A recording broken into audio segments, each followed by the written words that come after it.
अस्सलाम वालेकुम। Nocturnal birds, इसका मतलब होता है कि ऐसे परिंदे जो कि दिन के वक्त सोते हों लेकिन रात के वक्त बिल्कुल एक्टिव हो।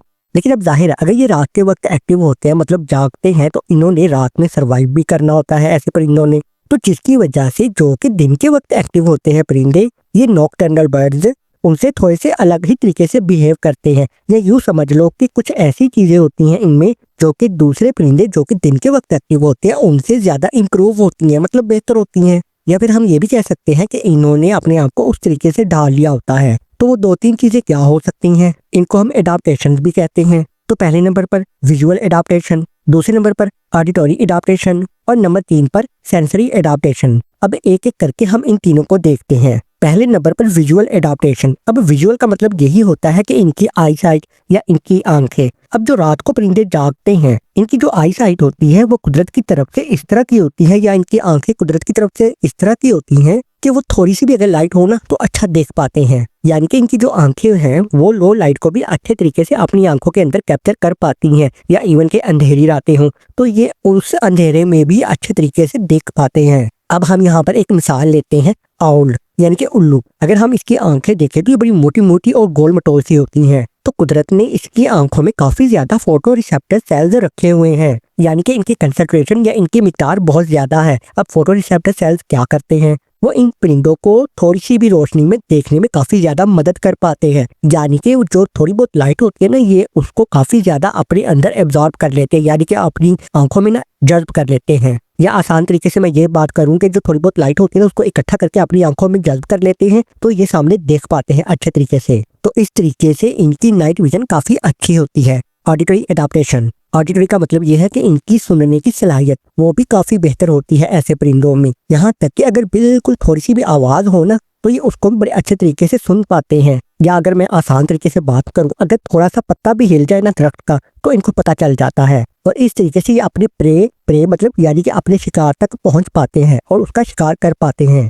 और अगर इनका कोई शिकार करना चाहे तो ये थोड़ी सी भी आवाज क्योंकि ये सुन लेते हैं तो जिसकी वजह से ये एक्टिव हो जाते हैं अपना दिफा करने के लिए, ताकि कोई एनिमल इनका शिकार ना कर पाए। मतलब ये किसी के भी थोड़ी सी भी चलने फिरने की आवाज को सुन सकते हैं आराम से। और फिर चाहे जितनी भी ज्यादा अंधेरी रात हो इनको थोड़ी सी भी आवाज सुनाई देती है। और अब नंबर 3 पर सेंसरी एडाप्टेशन। अब कुछ परिंदे ऐसे होते हैं रात में, जैसा कि यहाँ पर अगर हम मिसाल ले कीवी बर्ड, तो इसमें ये खासियत होती है कि ये बहुत अच्छे तरीके से स्मेल कर सकता है। मतलब इसने जिसका भी शिकार करना होता है इसको स्मेल करने से अंदाजा हो जाता है कि मेरा शिकार मुझसे कितनी दूर है, तो ये उस तक बहुत आसानी से पहुंच जाता है। और यहाँ तक कर कि इनके जो फीदर्स होते हैं ना मतलब पर, और अब अगर परिंदे ज्यादा फ्लाई करते हैं या थोड़ा फ्लाई करे तो ये अपने परों को फड़फड़ाते हैं। अब जो परों के फड़फड़ाने की आवाज होती है वो भी काफी ज्यादा होती है। लेकिन जो रात के वक्त एक्टिव होते हैं परिंदे इनमें ये भी खासियत होती है कि ये अपने परों को बड़े अच्छे तरीके से फड़फड़ा सकते हैं, जिसकी वजह से जरा आवाज कम होती है। मतलब ये फड़फड़ाने की आवाजों को भी बहुत कम निकालते हैं ताकि किसी को इनके आने जाने का ना पता चले, और ये बिल्कुल खामोशी से फ्लाई करते हैं।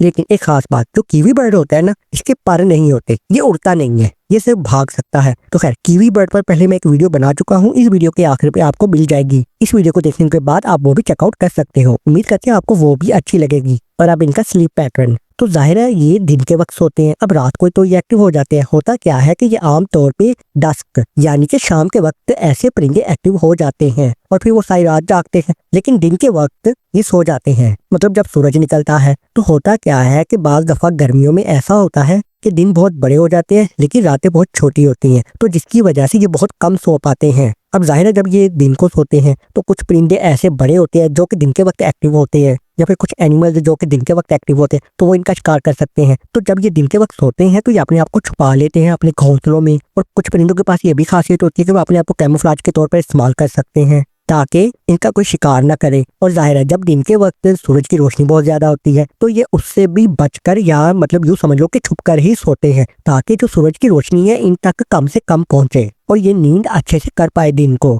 लेकिन जो परिंदे अब दिन के वक्त सोते हैं और रात को जागते हैं इनके लिए फिर भी एक चैलेंज ये जरूर होता है, तो जो नॉइज पोल्यूशन है और सूरज की रोशनी की वजह से इनको डिस्टरबेंस लाजमी होती है। और अब बिल्कुल आखिर में वोकलाइजेशन, मतलब इनकी आवाजें। अब जो परिंदे दिन के वक्त जागते हैं लेकिन जो रात के वक्त सोते हैं, इनमें क्या फर्क होता है? तो इनमें ये फर्क होता है वोकलाइजेशन का। जो दिन को जागते हैं ना, वो आमतौर पे जैसे ही सूरज निकलता है, मतलब सनराइज होता है, तो ऐसे परिंदे क्या करते हैं, ये सुबह सुबह जागते हैं और आवाजें निकालना शुरू कर देते हैं। और ऐसे परिंदे ज्यादा गाने गाते हैं, गुनगुनाते हैं, या हम यूं भी कह सकते हैं कि ये अपनी आवाजों को एक खास रिदम या सीक्वेंस से निकालते हैं और एक दूसरे के साथ कम्युनिकेट करते हैं। जबकि जो रात को जागते हैं लेकिन दिन को सोते हैं, ये इस तरह से नहीं करते। जो रात को जागने वाले परिंदे होते हैं, वो बहुत अजीबोगरीब या तो मतलब आवाजें निकालते हैं, जो कि मतलब बड़ी बेसुर सी आवाजें होती हैं, और बहुत कम आवाजें निकालते हैं। और इसके साथ साथ ये काफी कम आवाजें निकालते हैं, तो ये भी इनका कम्युनिकेट करने का ही तरीका होता है एक दूसरे के साथ रात को।